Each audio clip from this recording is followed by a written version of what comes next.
Hey, everybody, and welcome to episode 17 of May Google Be With You. It's hard to believe we only have a few episodes left to get to the end of our month, but we're really excited to be here today. We teased a couple of episodes ago. My friend Devin Austin is back, and he's going to be talking to us about choice boards that he's used with his students. How are you doing, Devin?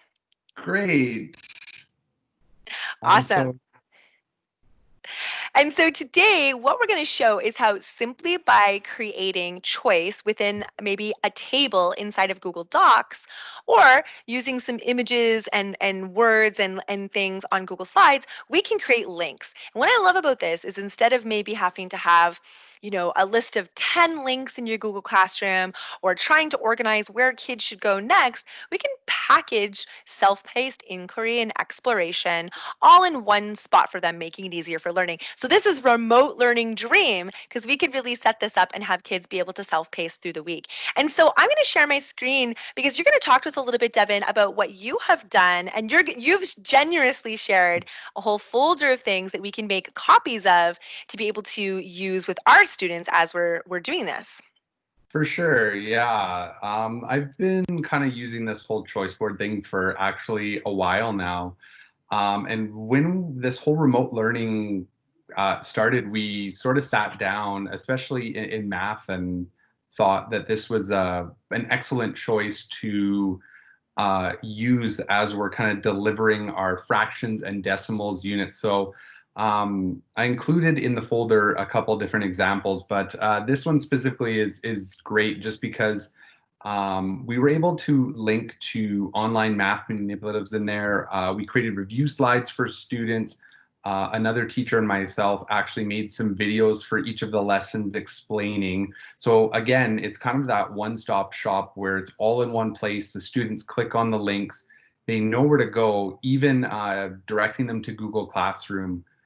So they're not having to go open it themselves. You just using that Control K there, it takes to wherever you kind of want to go, and really gives the students the opportunity to easily access the materials that you want them to access. And we kind of laid out our whole entire online math learning this way, and we found even the feedback from students that it was awesome because they loved finding it all in one place. Even parents too, they really appreciated that whole one place, not having to go multiple areas to find the materials we want them to find.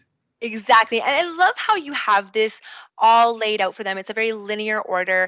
They can be able to follow along, know exactly what to do next. There's some other math examples that have been shared with us as well, coming from some of our math consultants at Learning Services Innovation.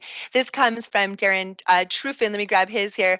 This is a grade 8 geometry. And what I love about this one is, again, it's one slide, one visual, but now kids have some flexibility as to what they approach first, what they approach next, kind of can have more of that game style. But on here, Darren actually has it directly linked to the program of studies, and even the part of math makes sense that this comes from. We have even more that we do. This one is an example of a place value game board, whereas the students are progressing through. We've even encouraged the students to use the fill bucket on side of the choice board so they could fill it and keep track of when they've completed it. That visual at a glance for teachers can really sort of be able to see that at once. And so we are going to be sharing with you a whole folder of choice boards coming from our math department just to be able to help you with that, as well as our language arts department, sharing you ways to make these. Well, I guess what we used to call them almost, Devin, was like tic-tac-toe menus, that kind of same idea of can I have that? But it doesn't necessarily have to be you have to get a line or you have to get diagonal. It's really about having some of those choice. And what I love is you taking it a step further. We saw the ones that look more print-based, but you've even made some really beautiful visual choice boards here. And this is your one that you did for art. Yeah, so after kind of watching your episode about the whole Bitmoji, and as well when you and Ben did the Google Arts and Culture, I kind of took it one step further, made my own little Bitmoji, and kind of linked it in using that resource. Um, my students haven't had a chance to try this yet because it's going to be next week, but I'm super excited to kind of hear their feedback, what they think. But again, that whole here's where we can explore, and very super simple instructions where it's click on the picture, and then kind of it's open-ended how they're going to explore, what kind of things they're going to take from it is really exciting to see. And kind of even going back to that whole choice board and that tic-tac-toe idea, I remember kind of my first couple years teaching making these before we kind of got into all the digital, and I remember laminating them and even getting kids to like check off.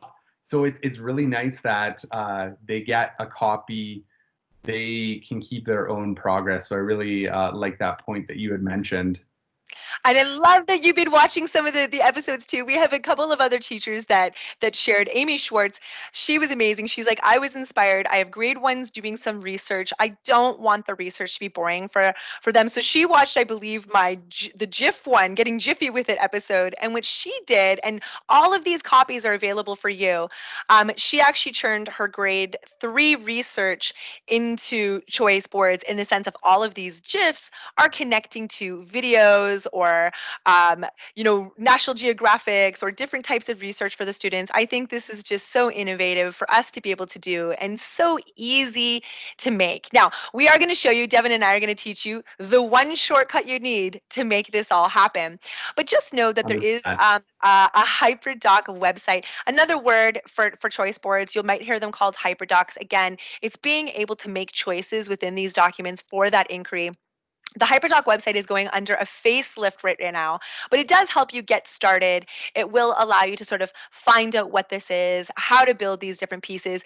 But they do something called Teachers Give Teachers instead of Teachers Pay Teachers. And they actually have samples of these HyperDocs or choice boards for all of these different subject areas. And we're going to make sure that you get a link to this below this video.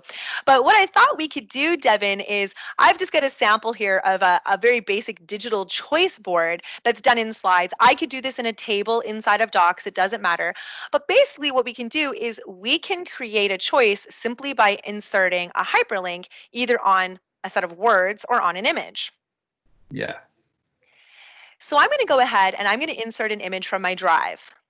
I'm going to go grab something from my drive. Let's see, I bet you our recent button we just made today is going to be in here, Devin. There we go. For We're going to sure. grab that one and put it in. And I'm going to resize this.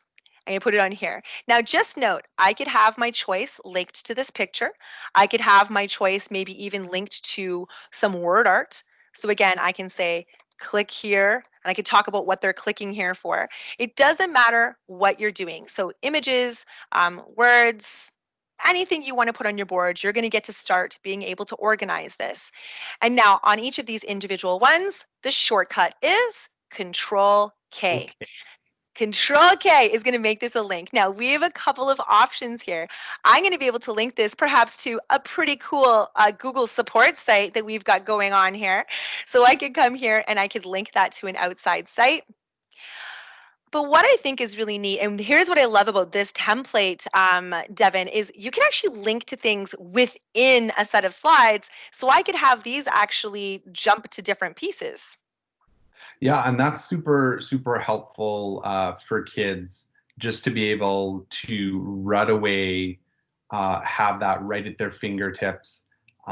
Even lots of things like the using other Google tools. I've found kind of that Control K linking to buttons and text and all of that is super helpful. Like I had mentioned in the previous episode we did where I had those customized buttons for Google Sites. Then they don't have so many distractions on the page. You're kind of giving them a focus where they need to go immediately, which is great. And I love that we can link to these slides in this presentation. And I love your idea of using those buttons. You've given us those template for those buttons. You can see how we used this one here, especially if you have early learners as well or emergent learners with their reading. It's nice to be able to know the levels of your students. Do they need something more visual? Can it just be text-based? Whatever it is, now I only have this one file to assign to my Google Classroom instead of having all these links. If I was to look at your really awesome fractions and decimal page, look at how many links and videos I would have had to put together in my Google Classroom, where now I make an assignment in my Google Classroom, I attach this as make a copy for each student, and now they can self-pace through. And I think that's so great. Yeah, for sure. And just kind of even speaking on the choice board there again, we kind of played a lot around with how to actually format it during this remote learning. Kind of in the beginning, it was just Kate work through the activities, and kind of as we built, we found, you know what, a little more structure was kind of needed. That's why you see in this example, there's specific activities for each day, just so it guides the students a little bit, and also getting them to think about how I guess the process is going to all kind of unfold.